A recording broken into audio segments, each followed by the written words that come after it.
Hello, good afternoon, everyone. We're going to begin now a new panel called Climate Funding, the Role of the Fostering Banks. I would like to welcome to the stage the role of the development banks. I would like to invite to the stage Kristin Lang, the role of the Operations Division in Latin America and the Caribbean of the BEI, Felipe Ortega, the role of the Division of Bioeconomy of the BEI. Please take your seats on the stage so we can start our panel.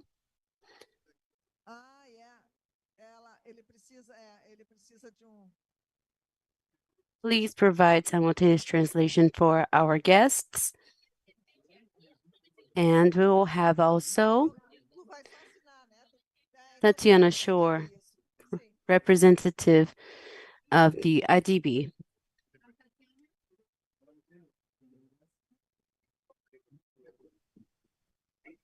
Bem, obrigado a todos, né? Então nós Thank you, everyone.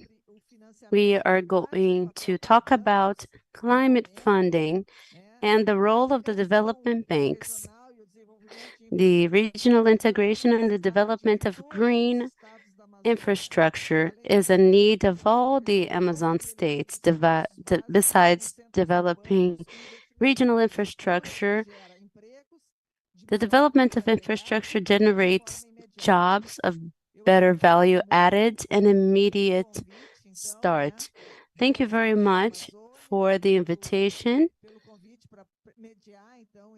to mediate this panel that starts now. Good afternoon, everyone. Once again, I would like to greet my friends here on the stage. It is an honor to represent ABDE in this panel, the Brazilian Association of Development. I would like to greet Sylvia Rooks, our colleague and partner for a long time. She is the resident representative of the UN in Brazil. ABDE is an association with 33 associates. Among them, we have development banks, national banks, development agencies, credit cooperatives, and also SEBRAE and FINEP. Before passing the floor to our guests, our panelists, I would like to ask them to excuse me so I can speak briefly about the role of ABDE and ABDE's importance in the consortium of the Amazon.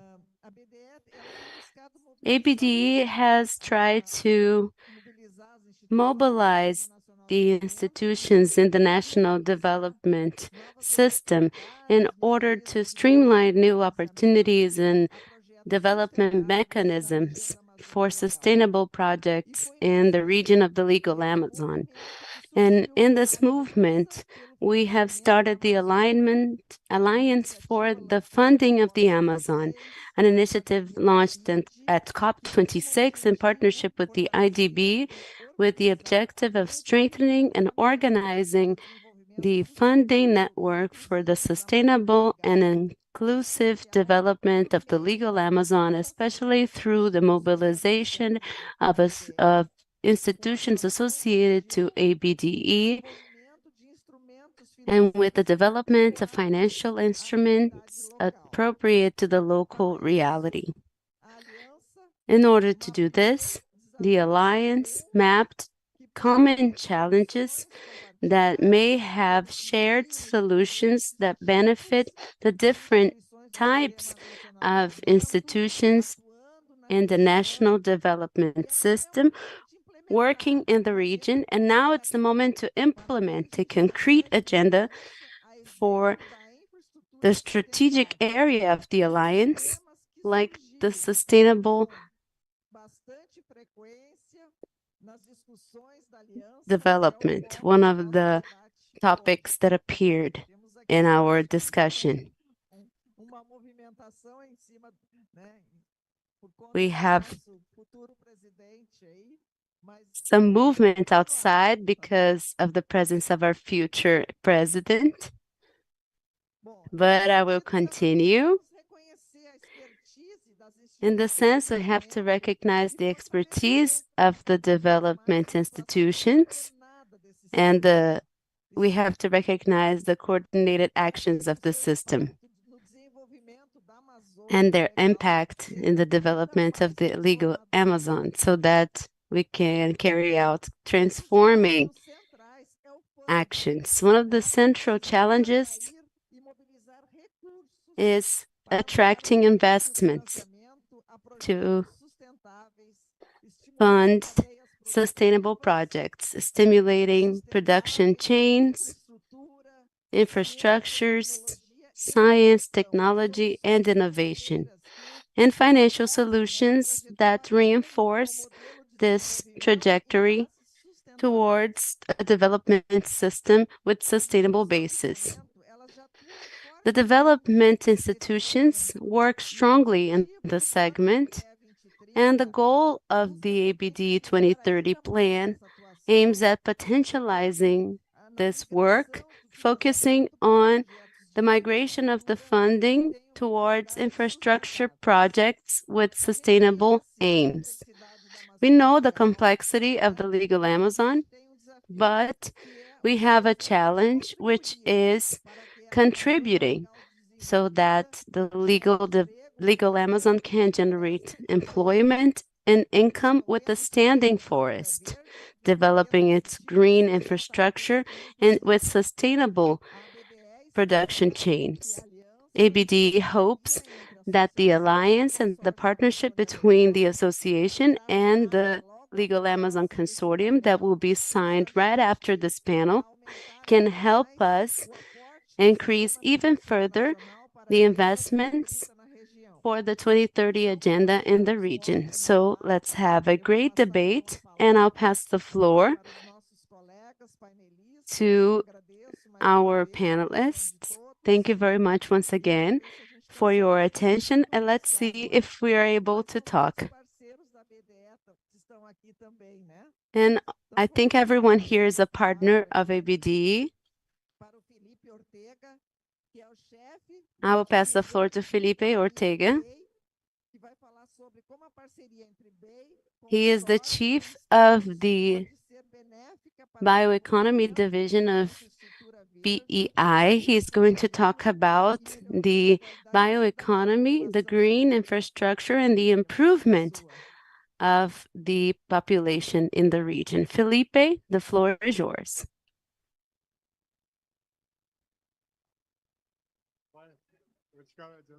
You hear me well? Yeah. You can speak. Okay.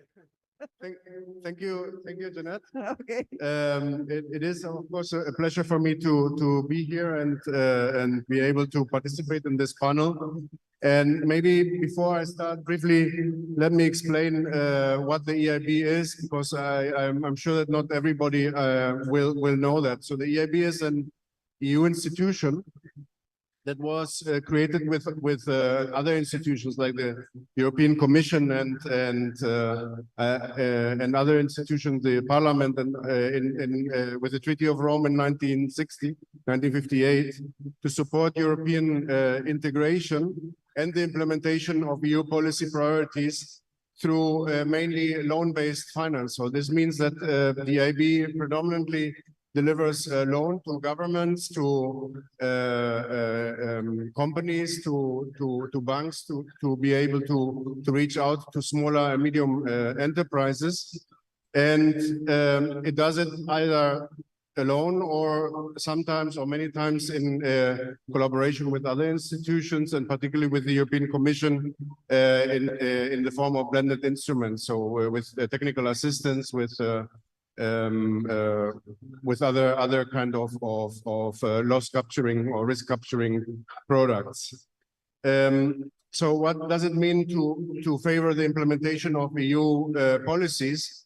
So of course, within the EU, this means that since 2019 we are bound and we are of course, eager to implement the European Green Deal that targets the decarbonization of the EU economy, but not only, but also to create an environmental positive development so that the decarbonization comes hand in hand with the reduction of biodiversity loss, the restoration of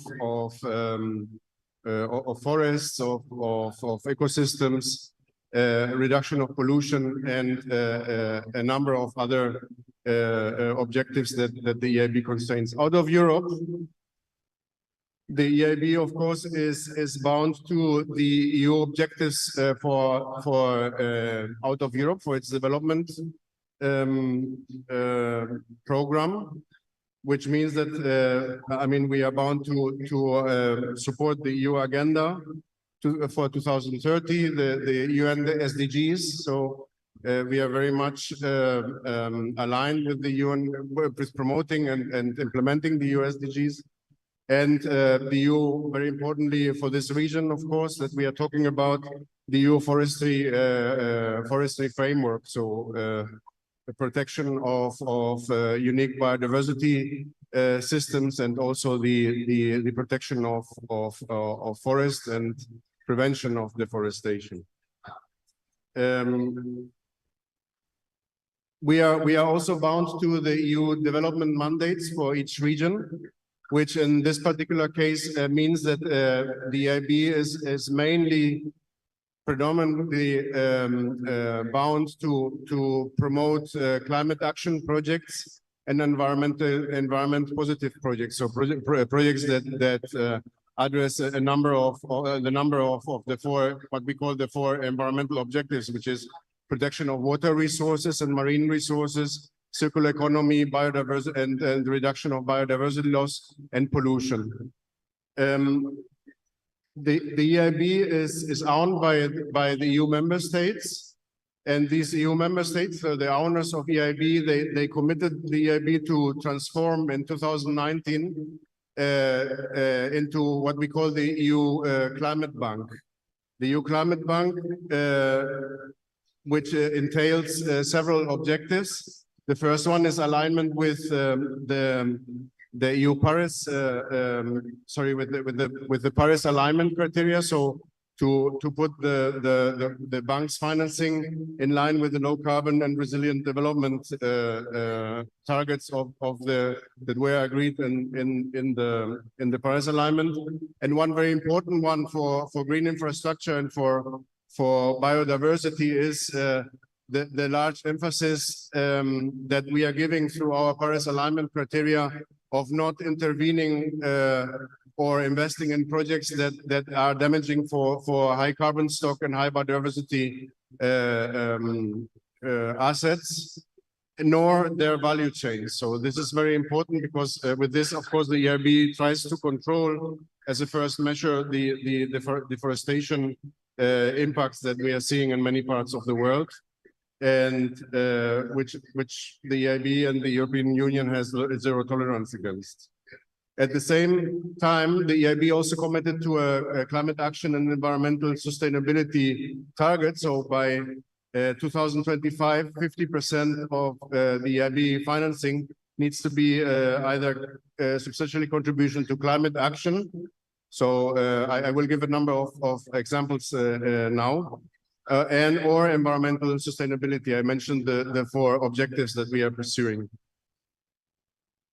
At the same time, it is very important that the European Bank is still bound to its integration objectives, so territorial integration objectives, and the just transition objectives that come also with the European Green Deal, but were enshrined in the EIB statutes for a long time, and particularly also for its development mandates that prevail. And under this, I need to say before I enter into some examples that I would like to give of projects that we are financing in this area, is that at the early this year, the EIB board approved a revised environmental and social guidance and standards which entail, among other things, or that are devised to ensure sustainability of all the activities of the EIB, all the projects that it's financed, and other objectives that are also in this guide that is publicly available, like the no biodiversity loss, and also the safeguard of human rights, and the support of inclusion and benefit sharing of indigenous and traditional populations in all areas where the EIB works. And this, of course, for the sectors that I am in charge of, is very important, because we are in charge of land-based sectors, so forestry, agriculture, and the value chains. And there we many times have to deal with indigenous and local people, and we are very keen in preserving their rights and ensure their inclusion and the proper stakeholder consultation in all our projects. So when it comes to examples, I must say that we over-delivered already in this year or last year on our climate action and environmental sustainability targets. And we reached this 50% of projects that qualify as substantial contribution already last year. What this means is that 27 billion euros of EIB finance were channeled to these kind of projects. And just to give you a couple of examples, for example, this means renewable energy. So wind parks, solar parks. We are also moving now heavily into offshore wind park financing and floating offshore wind financing, green hydrogen, but also second generation sustainable biofuels, which in the case of Brazil can be also interesting to convert bagasse, for example, from its agricultural sector or straw into sustainable biofuels. On the area of energy efficiency, very important target for us as well. We have invested heavily in Europe, but also in many South American states, including, I think, Brazil, on urban renewable projects. So energy efficiency of urban buildings, etc., and industrial efficiency. So this is one of the key elements of the climate transition, which is not only to change the generation of the energy patterns, but also to reduce the energy use into more sustainable levels. And we are also financing, of course, lower carbon transport, so electric fleets, which includes also waste collection fleets, etc. RDI in this area of decarbonization, very important in terms of the green hydrogen development, but also in agriculture, for example, resilient seeds and resilient plant materials to help communities in agriculture adapt to the climate change situation. Now, under the environmental sustainability, I just wanted to mention that we are also keen in developing this lending sector, where we find projects like green infrastructure in cities, so parks or structuring cities in a way that you avoid bags of heat bags, or you create natural refreshments, but also in my particular area of interest, of course, nature protection projects, reforestation projects, land regeneration projects become very important in terms of course, not allowing further deforestation, but also helping to regenerate areas that are heavily degraded under agricultural systems into more sustainable, renewable agricultural systems. So just to finalize, sorry if I was a bit too long. Why are we here? Why are we going to sign the memorandum with the states of? Of course, our main objective for this area as an EU institution is the protection of the natural resources and to stop deforestation. This is very, very important. There should be zero deforestations from yesterday, actually. But also, at the same time, we see that in order to protect the natural resources that we have and treasure them, we also need to guarantee for sustainable development of rural communities, and as a matter of fact, apply a zero tolerance to poverty as well, or act against that. And of course, also zero tolerance for biodiversity loss. So what we are keen on is identifying projects that not only protect the natural resources, but also guarantee a transition to a more sustainable and environment positive lifestyle and options and economic models that lead to this. And I have seen a number of projects also for the Brazilian foreland, for the Amazonas here, a very interesting one at this conference. And certainly there is opportunity to collaborate in this area. Thank you very much.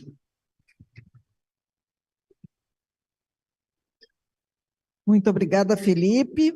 Thank you so much, Felipe. It's very important to listen from you. We noticed that you are aligned with the National System of Development and the National Development Bank. We are all in line with this purpose to get a better quality of life for the population in the Amazon with the standing forest. So I'm going to give the floor to our panel member, Tatiana Schor, also a partner of ABDE and IBD. She's from IBD. Thank you so much. Good afternoon, everyone. I'm going to start speaking about the IBD because there's an aspect that we forget. The IBD is a Latin America development bank that is focused on the Latin American and the Caribbean. So it's a cooperative. So it's a bank of cooperatives. So many times we understand IDB in a different way. And the board is comprised by all the countries from Latin America who are part of the IDB and some donor countries. And the IDB has a strong mandate. When we talk about the countries in Latin America, they are not clients, they are cooperatives. And we have this coordination unit that is targeted in adding actions in the Amazon. That was a demand by the 8 Amazon countries cooperated by the IDB that was implemented by IDB in November 2021. And I'm the main boss within the IBD concerning that. And we have some important challenges for that. Firstly, we are observing the Pan-Amazonic region, as we say. And from there, we work in different regional scales. So we have a Pan-Amazonian scale. It's not the practice of the bank to work in different regions, but per country. So we work in different regions and we enter the Amazon regions, and in many countries it's 60 to 80% of the territory, and the Guyana and the Suriname, they have 100% of the Amazon in their territory, comprising their territory. And within each one of the regions and banks, we have this diversity of microregions. In Brazil, the states have their own microregions in the Amazon. So when we talk about funding the Amazon, we must understand the different sizes. And we also have this great difficulty. If you've worked with the Amazon, I'm from the Amazon. I've been working for 20 years in the Amazon. And there's a set of imperfect situations, and imperfect markets are very complex for us to fund. And how can we calculate risk in this context? So the Amazon unit within the IDB came to to improve the operations of the bank in the territory, because the bank has been established for over 60 years, and we've been working in the territory without recognizing the specificities and particularities of the territory. So this is the first complexity, that is to bring this additionality to the operations of the IDB in the territory. And with that, we also have the role of IDB as a cooperative bank that is taking on the importance of the political articulation. It's a very technical bank with the vice presidencies of different sectors, and we have the vice presidencies of the different countries. And each country, we have the offices with this political articulation, with the government, with the in the Ministry of Planning and Economy are the directors of the bank in each country. So we have to build this long-term strategy with whoever they are. So now we are working to this articulation with the federal governance, the importance of the Amazon territory, because we know that the federal administrations find it difficult to work in the Amazon region and to prioritize the Amazon as a place for investments and operations. And with that, the Amazon unit that comes in this demand has for structuring access. And this is also very interesting. Of course, we have bioeconomy, but we work with bioeconomy as territorial governance, not only as a development aspect, but on governance for the territory. We have the second axis, which is agriculture and sustainable farming, because we have that in the Amazon. So we have to deal with this territory that is under transformation. And the second that is very interesting is infrastructure in cities. We've talked about other aspects of that, because I come from Manaus, 2,200,000 people. So many people only observe the Amazon, and we have this great indigenous population, Quilombo population, but we also have a great urban population, cities with very difficult problems such as food security, public security, and so on. So we have at IDB, we have this role to maintain the forest. And the fourth axis, that is the axis I have my origin with is human capital, because sometimes we observe the Amazon and we forget that we have people behind that with the ability to think with scientific thoughts. And when we are researchers in the Amazon, we are not able to be closed in our room because people come to our doors, either from the government or for the communities. And we have many more researchers in the territory that we could imagine. And in the triple border of Brazil, Peru, and Colombia, Letícia, Tabatinga, and Mijamin Constant are cities with 3 research institutions: Alfam, the University of the State, and the Federal Institute, 50 doctors and 128 masters. From the Colombian side, we have 2 institutes of research, Cinti and UNAL, and the National Institution, and in Iquitos, that is a little bit further, we have IAP, which is an excellent institute on environmental research. In that territory, the last count was of 300,000 people. So we have this human capital established, and we are not researching only to research. It's the researcher in the territory. During the pandemic, they are going to solve the problems with the border that are closing and so on and so forth. So we have 4 structuring axes that we bring strongly. And the crossing institutions is not only with the federal governments, but the subnational governments, and also with the municipal government, because life is happening in the municipalities. And if you don't work with the municipalities, and much of the funding are not getting to the ground of the municipality, they are not prepared to work. So we have an articulation, an institutional articulation in the municipalities. And with this, we articulate the organizations that will represent the gender diversity in the Amazon. So today we have a project, a cooperation term with COIPA, the Pan-Amazon organization, with a significant financing of over $1 million so that COIPA can articulate with the other organizations and be present. We saw the importance of the movements to develop the gender studies in the Amazon. We also have the aspect of forest conservation.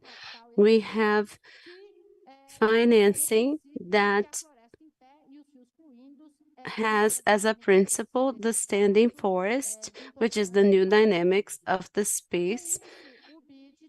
With this, IDB has today 3 funds of the Amazon. There are other funds, but 3 funds are specific for the Amazon that articulate this possibility of supporting the development. We have a very interesting program with Pará to support the development of the states. Tomorrow, we launch a joint operation, which is a law based on legislative change, an excellent mechanism in which we as Amazonian community are going to have an environmental service so that the legislation change can happen. And we can participate more intensively with the fund that you signed today. It is a very important fund that you signed, and with the other mechanisms like BNDES, we think that as a cooperative bank, we have risks that other banks do not take. Thank you very much. Thank you, Tatiana. It's very good to know that IDB chose a person from the Amazon to work with the Amazon. It's good that you know the local reality. That is extremely important, and that you are making very good partnerships with all of our national development system, with the Bank of Amazon to work with the cities. The Amazonian startups, you are working with research. We know that there are a lot of startups opening in the Amazon to work with biodiversity. Thank you very much for your collaborations. Now let's pass the floor to BNDES, represented here by Júlio Leite. Thank you very much, Annette, for the invitation. I would like to greet Tatiana and Felipe. And I'm going to talk a little bit about the bank. BNDES is familiar, but it's very good to show the face of the bank and what the bank has done. We just turned 70 in the middle of 2022, and throughout these 70 years, we have been through many transformations. Before BNDES was BNDE, the S of BNDES is 40 years old this year. After the S of BNDES, we joke that we became the first impact bank of Brazil. We put together our brand and our social impact and our environmental impact. The first environmental unit of BNDES started in ECO 92. The social and the environmental units of the bank exist for 30 years. And after that, we have accumulated a lot of experiences, both from the standpoint of social and environmental. Today, we are in 2022, and any panel that you see at COP, the message is the same. There's no environmental without social and vice versa. But a while ago, this was not so clear. We tried to understand what were the types of instruments that we could use and what types of tools and partners we could include We try to find products and solutions to join the S and the E, so we could have a greater impact. This is the role of the bank in environmental and social. Looking at development, which is different than a commercial bank, we have different goals. The role of a development bank is to identify bottlenecks and look at where the problems are, channel resources, non-reimbursable resources, as Tatiana said, resources from other countries, internal resources, and try to channel those resources to put together products and solutions which are not in the daily life of a commercial bank. We understand that everybody has a different role in this ecosystem. The social bank has its role, the governments have their roles, and the commercial banks have their roles. But there's no single solution. We are including in the same solution the federal government, the state governments, the municipal governments, as Tatiana said. The life happens in the municipalities. The third sector, which is paramount to implement the projects. We cannot identify a way to implement the projects in a faster way in many cases than in the third sector. And what we have done more recently was bringing the private initiative to the project and solutions of the bank. We did not create an Amazonian unit, but we had a different way to get to the same place. We included the sustainability as the main area of the bank. All units of the bank, either capital market, either credit management, either social infrastructure, energy, in all our areas, we look at sustainability in all products we launch and support. After that, we put together a great group, an interdepartmental group in the bank, and we created a few areas, like people. We identified a few bottlenecks, and in people, we are talking about health, education, sanitation. For example, social infrastructure. We included territorial order. We created recently a program with MAPA, INCRA, private initiative, and the government of Amapá. This is a very interesting partnership with the government of Amapá. It's a pilot project in an agricultural settlement in the government of Amapá. The government of Amapá is going to come in with the 50 million of credit, 6 million of BNDES, and 6 million from private partners for infrastructure, assembly of production chains from bioeconomy, and this will be able to be used by other states of the Amazon. In credit solutions, the credit that arrives in the Amazon region, it's a lot smaller than the GDP of the Amazon, and that is very clear because there's no guarantee to give. Most of the property owners don't have their deeds, and they cannot give that as a guarantee. So we're putting together a guarantee fund for small property owners. It's going to be called Garante Amazônia, and we're going to launch it soon. So for bioeconomy, Tatiana didn't speak very much about bioeconomy, but we had a panel about this. Bioeconomy for us is very important. We have several partnerships to talk about bioeconomy. One of them is with Embrapi. It is the biggest economy of the bank in terms of non-reimbursables. It's $30 million to several chains of technological advancement. Bioeconomy is one of them. we had only 2 ICTs in the Amazon region, and recently we accredited 3 more in Pará and 1 in Tocantins, so 4 more ICTs to answer the whole region. This represents a massive investment in technology.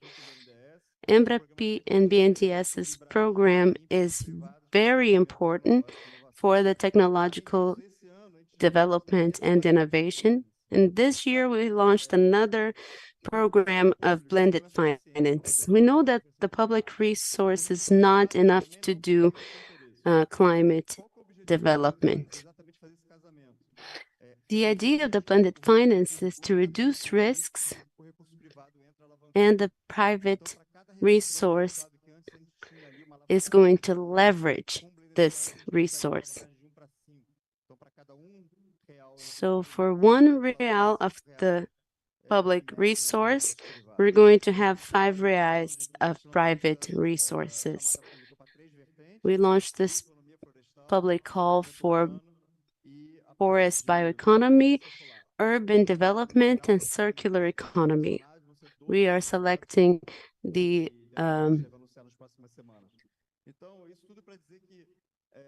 candidates, and this articulation of the bank with the government and with the third sector is paramount. We cannot see a solution without having everybody at the table at the same time. And at the end, we have the sustainable infrastructure. The bank was the spearhead of all of this wind farm that we have in Brazil today. We helped putting together the supply chain for the wind farms that we have in Brazil. And today we have 10% or more than 10% of the energy in Brazil coming from the wind power, which is today financially viable. But we knew that, well, we know that in the beginning, the scale was very difficult. Besides sustainable infrastructure, we're looking at the distributed generation and sanitation. The bank started strong since the beginning of the sanitation framework. We structured the projects. We know that there is a difficulty in structuring projects in the country. Many projects don't start in the country.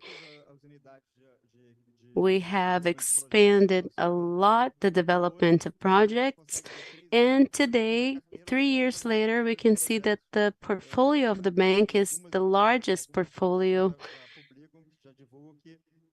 And some publications say that it is the largest portfolio in the world. Sanitation is our cash cow, especially for the region. This is my final message. The bank is a partner. We have this national view, but it has the local and regional view as well. It is important to work with the private sector and the third sector and to join forces, especially to reach the Brazilian NDCs, which are not simple. They're very challenging, but we're sure that we're going to get there. Thank you. Thank you, Júlio. BNDES has an extremely important role in the country. It is our big development bank that provides resources to all of us. I'm the president of a small development agency in Rio Grande do Sul, and practically all of our resources come from BNDES, and we are working more and more for sustainability and for achieving the SDGs. We are all together in the sense. I see that we talked a lot about blended finance, green funds, investment in green infrastructure, smart cities, sustainable cities, decarbonization, production chains. I could see that we are all together in this sense, searching for the future that we want for Amazon. Now I'm going to invite our partners to sign some memoranda. One of them is the EIB memorandum,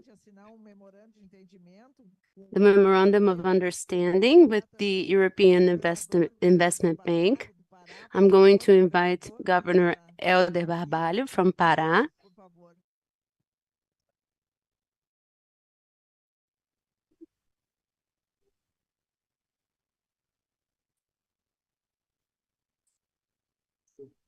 Deixa eu fazer os convidados para descer.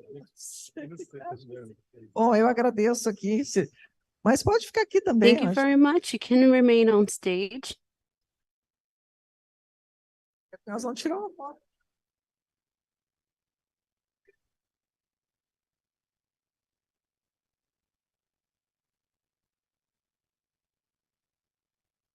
Para o meu, eu vou convidar.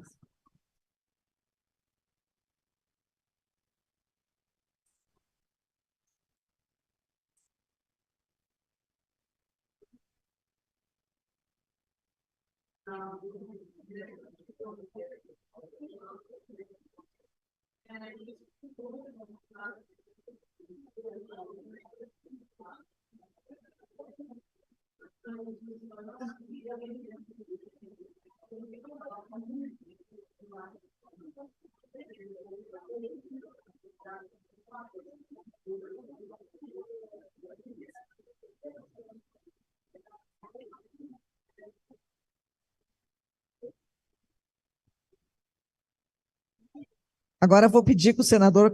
Now I will ask the governor to remain on stage because we're also going to sign a cooperation agreement with ABD, the Brazilian Development Agency, and I will ask Sylvia Rooks to sign with us.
Muito obrigada.